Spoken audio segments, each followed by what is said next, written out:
Vessel hailing Coast Guard Station Cape Disappointment. This is Coast Guard Station Cape Disappointment. The unofficial bar conditions are as follows. Main channel, 4 to 6 feet with ebb chop. Middle grounds, 2 to 4 feet. Peacock spit, 8 to 10 feet with occasional breaks. Cloud top spit, 8 to 10 feet with occasional breaks. Winds are light and variable. Visibility is unlimited. We are currently restricted to 40 feet west of buoy 11. Over.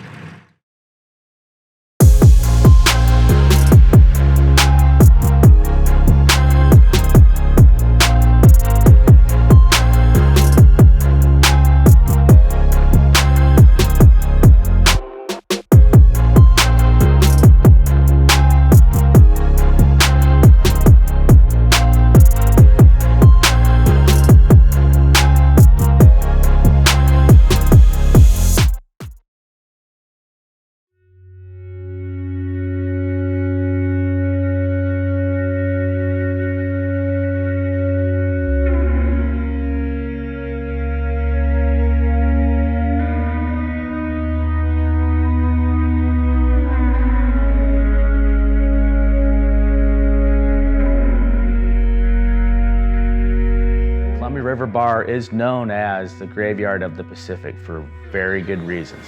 It has taken countless numbers of vessels, to small boats, to large ships, over a vast many years.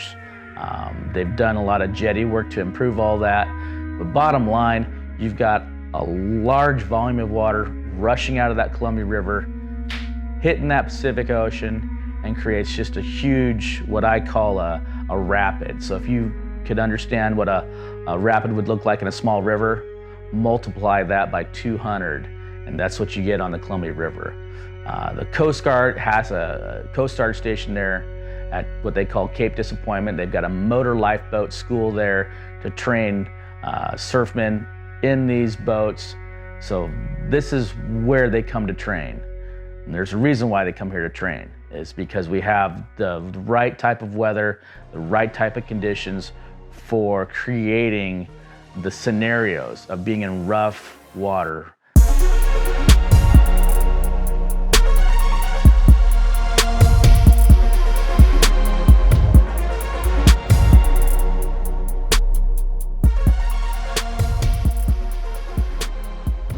Oh, yeah! Ha-ha! I love that light tackle bite. Me and 1.5 ounces of lead and a little worm. Just gets me tingling. Woo!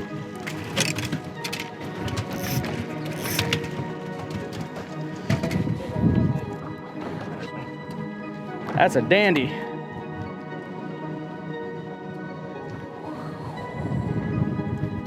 Boom.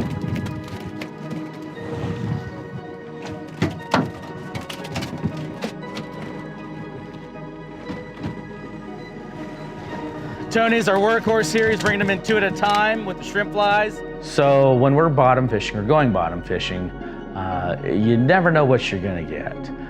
There's so many different species that we can target when we're going bottom fishing, anywhere from black rock fish to tiger fish to lingcod to kelp greenling. You never know what you're gonna hook into, and that's the neat thing about that. Obviously, we wanna get big fish, and we gotta get a lot of fish. But the nice thing about going bottom fishing is fishing's typically very good. We call it going to the grocery store to go get groceries, because we know we're gonna catch our fish 9 times out of 10.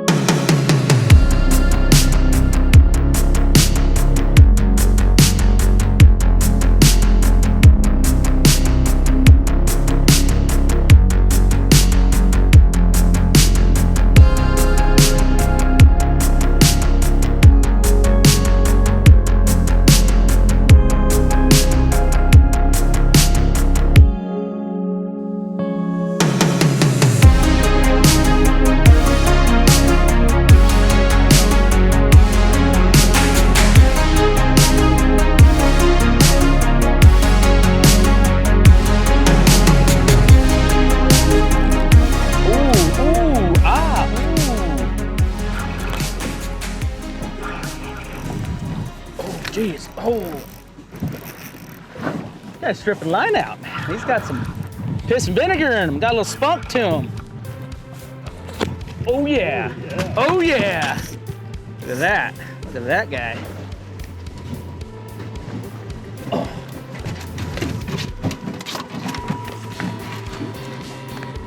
That's what I'm talking about. Yes!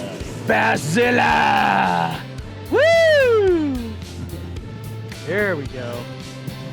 Tony's on. Oh, there we go. That's a doublé. That's a doublé. It's heavy. Oh, missed that one.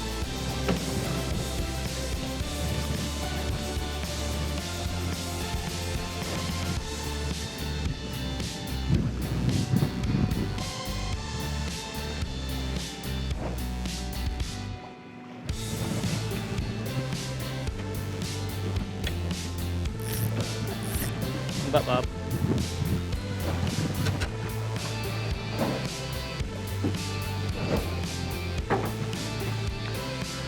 So when we get on a good school and a school that cooperates where we can have a little fun, I'll use a 7-foot 8 to 12 rod, it's a one-piece rod, and we'll cast out ounce to 2-ounce jig heads with rubber worms on them. We're looking for that presentation as that rubber worm will flutter down through the water column as they're sinking and triggering a bite from these fish as you start to bring this bait in, this lure in. That's kind of the program that I like to use. It's a lot of fun being able to catch these fish on light tackle. Another efficient way to catch these fish is stepping up the rod size in your leads as we're jigging, vertical jigging, shrimp flies or actual jigs themselves, anywhere from 4 to 6 ounces.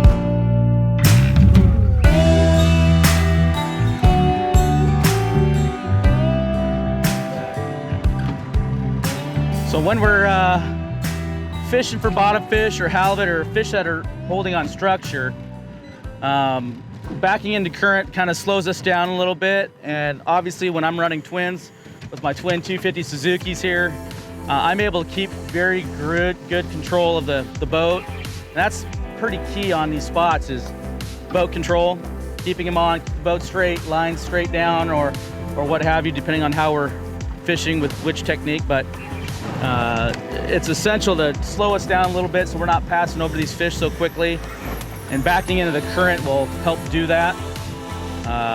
If you have the ability and the size of boat to have twins, it makes docking, it makes fishing so much easier, so much better experience for the fisherman and the boat driver to keep you on fish. Just like that.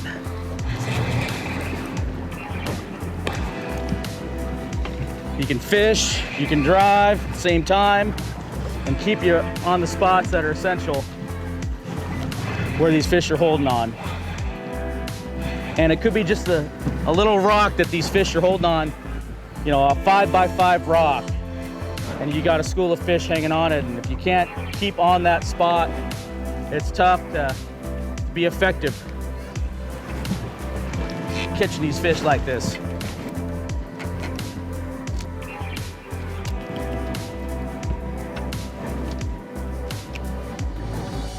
Boom.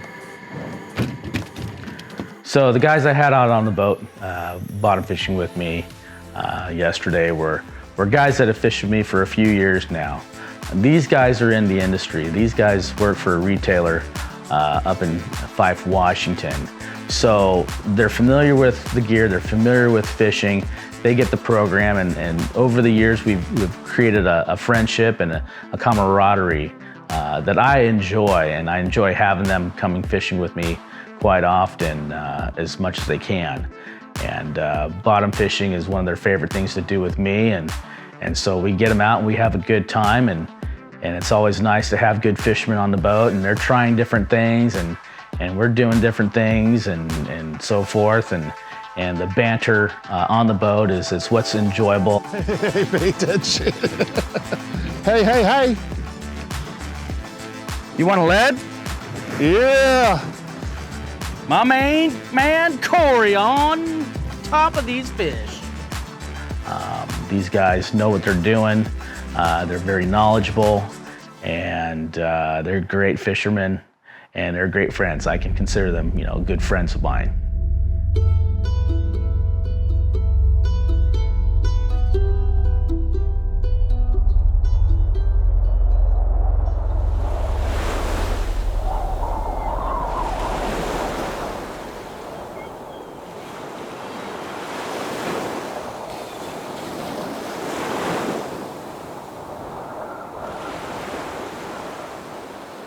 So the particular area that we were fishing in is fairly close to shore. We're within, 3 miles of the beach.